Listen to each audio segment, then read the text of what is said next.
Corak kehidupan pada masa praaksara. Pada masa praaksara ada 3 bagian, yaitu yang pertama berburu dan mengumpulkan makanan, yang kedua bercocok tanam, dan yang ketiga masa perundagian.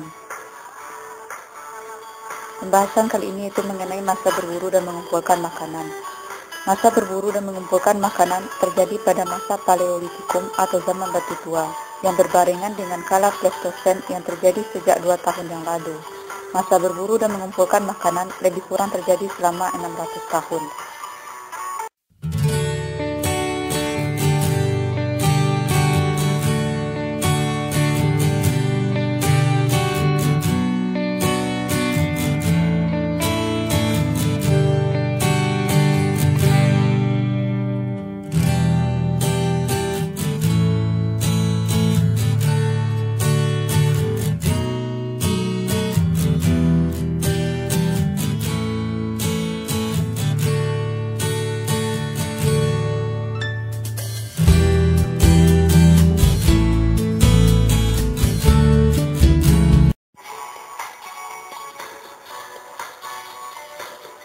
Pada masa ini mereka hidup berpindah-pindah.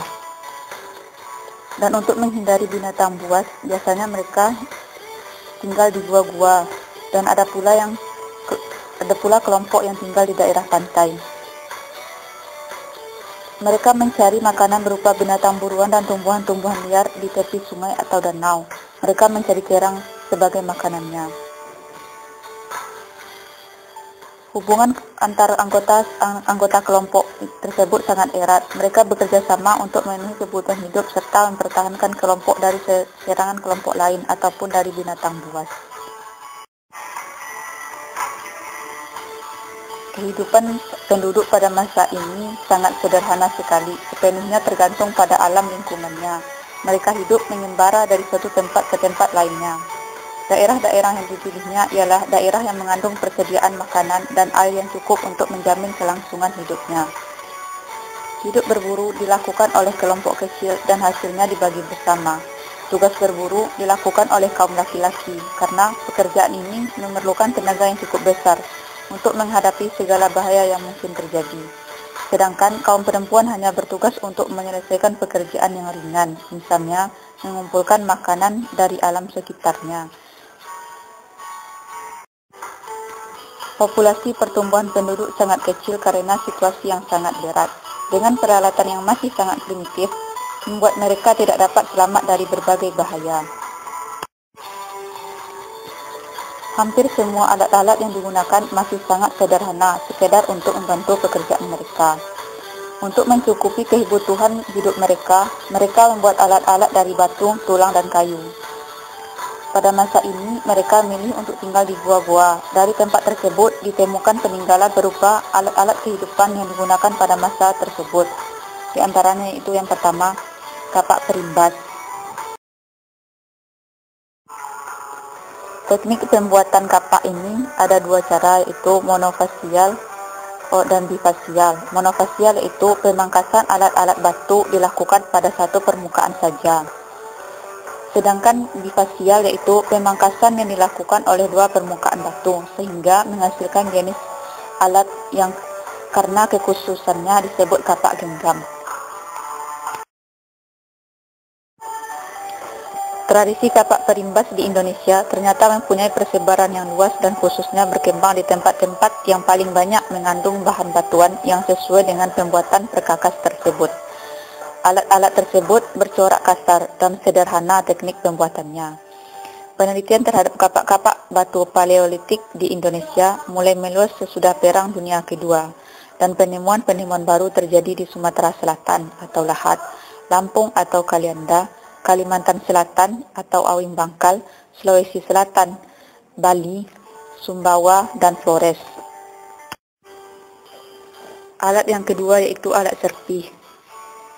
Tempat-tempat penting di Indonesia yang mengandung alat-alat serpih dalam jumlah yang lebih menonjol yaitu di daerah Punung, Sangiran, dan Ngandong di Jawa, Cembeng di Sulawesi, Lahat atau Sumatera Selatan, dan Gombong di Jawa Tengah. Tradisi alat serpih menghasilkan perkakas-perkakas yang berbentuk sederhana dengan memperlihatkan kerucut pukul yang jelas. Bahan batuan yang digunakan adalah beberapa jenis batuan tufa dan gamping kersikan serta batuan endapan. Yang ketiga yaitu alat dari tulang. Pembuatan alat tulang pada tingkat Pleistosen sementara ini hanya diketahui dengan dong sebagai unsur yang ditemukan dalam konteks Pithecanthropus soloensis dan alat-alat lain yang dibuat dari tanduk, serpi, dan batu-batu bundar. Alat-alat dari tanduk memperlihatkan bagian yang diruncingkan. Tradisi alat-alat tanduk dan tulang tampak dilanjutkan pada kala Pleistosen dalam kehidupan di gua-gua. Khususnya di Gua Sampung ditemukan sejumlah besar sundip tulang dan alat-alat tanduk yang diupam. Perkakas tanduk digunakan sebagai pecukil atau belati. Kehidupan budaya pada masa berburu dan mengumpulkan makanan pada masa tingkat sederhana. Dengan peralatan yang masih sangat sederhana, mula-mula mereka baru bisa membuat rakit. Lama-kelamaan mereka membuat perahu. Mereka belum mampu membuat gerabah, oleh karena itu mereka belum mengenal cara memasak makanan, salah satunya dengan cara membakar. Mereka sudah mengenal perhiasan yang sangat primitif, yaitu dengan merangkai kulit-kulit kerang sebagai kalung. Pada masa berburu dan mengumpulkan tingkat lanjut, sejalan dengan kecerdasan otak yang makin berkembang, maka keterampilan manusia dalam mengolah bahan makanan makin maju, dan penggunaan alat-alat batu untuk berbagai keperluan sehari-hari juga mengalami perkembangan yang bervariasi dalam penggunaannya. Alat-alat serpi bilah merupakan jenis alat utama, di samping alat-alat dari kayu, tulang, dan kulit kerang. Pada masa ini, masyarakat juga sudah mengenal seni rupa, di antaranya lukisan-lukisan di dinding-dinding gua dan dinding karang. Lukisan-lukisan itu berupa cap-cap tangan yang berwarna merah. Lukisan-lukisan ini ditemukan di dinding-dinding gua di Sulawesi Selatan pada tahun 1950 di Leang Pata. Di gua tersebut juga ditemukan lukisan seekor babi rusa yang sedang melompat dengan panah bagian ujungnya. Babi-babi rusa tersebut digambarkan dengan garis-garis berwarna merah. Lukisan yang ada di dinding-dinding gua yang terdapat di Sulawesi Selatan berada pada tempat yang sulit dijangkau oleh tangan manusia, sebagaimana yang terdapat di Gua Leang-Leang, Kabupaten Maros, dan Gua Garungguang, Kabupaten Pangkep. Kepercayaan manusia pada masa berburu dan mengumpulkan makanan. Pada masa ini, masyarakat sudah mengenal kepercayaan pada tingkat awal. Mereka yakin bahwa ada hubungan antara orang yang sudah meninggal dan yang masih hidup. Mereka telah mengenal kepercayaan sistem penguburan sebagai bentuk penghormatan terakhir kepada orang yang meninggal. Hal ini terbukti dengan didirikan kuburan sebagai bukti penghormatan terakhir kepada orang yang meninggal. Kehidupan ekonomi manusia pada masa berburu dan mengumpulkan makanan. Pada masa ini belum ada tanda-tanda adanya kehidupan ekonomi. Pada masa ini, untuk memenuhi kebutuhan hidup mereka bekerja sama dalam kelompok, minimal itu 10-15 orang untuk berburu dan mengumpulkan makanan. Sehingga kebutuhan hidup mereka dapat dipenuhi dengan cara mengambil apa yang ada di alam.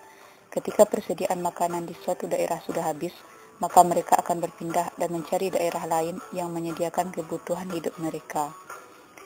Memang pada akhir masa ini dapat diketahui bahwa asal kapak genggam dan alat-alat serpi serta alat-alat tulang berasal dari Asia. Namun, belum ada bukti-bukti yang menunjukkan adanya tanda-tanda berupa alat penukar.